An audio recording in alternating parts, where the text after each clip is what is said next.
చూస్తున్నారులా building పెచ్చులూడి ఎట్లా కింద పడ్డాయో అట్లని ఇదేదో మారుమూల ప్రాంతంలో ఉన్న దవాఖాననో లేకుంటే ఊరు పేరు లేని దవాఖాననో ఇట్లా కాదు.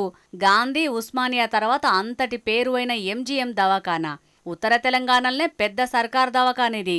కానీ అక్కడి పరిస్థితులు మాత్రం పేరు గొప్ప ఊరు దిబ్బ అన్నట్టే ఉన్నాయి. సర్జికల్ వార్డులో ఇవాళ పొద్దటి మలక టపేల్వాని పెచ్చులుడి కింద పడ్డాయి. యాళ్ళ కాడ ఎవ్వరు లేకపోవట్ల పెద్ద ప్రమాదమే తప్పింది. అదే టైం కాడ ఎవరన్నుంటే మాత్రం పెద్ద పర్షాన్ కథే అవ్వు. అయినా ఇట్లా పెచ్చులుడి కింద పడుడు ఇవాళ కొత్త కాదు. ఇదివరకు శానా మాటలిట్లా జరిగింది.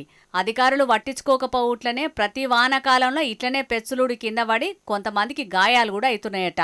అయినా కూడా అధికారులు పట్టింపు లేనట్టే ఉంటున్నారని అక్కడి పేషెంట్లు కోపానికి అత్తున్నారు. వరంగల్ సెంట్రల్ జైలు జాగల గడుతున్న 24 అంతస్తుల దవాఖానాల పనులు పూర్తి కాకపోవట్ల ఎంజీఎంకొచ్చే పేషెంట్లు వాళ్ళ బంధువులు కూడా చాలా ఇబ్బంది పడే పరిస్థితి మోపైతున్నదట. అయినా కూడా అధికారులు మాత్రం కూలిపోయేటట్టున్న బిల్డింగులకు చిన్న చిన్న మరమ్మతులు సూతం చేయకపోయేటాళ్లకు రోగం తక్కువ కావాలని దవాఖానకు పోతే లేని పరిశాన్లు పడేటట్టున్నదని ఇంకొందరు అంటున్నారు.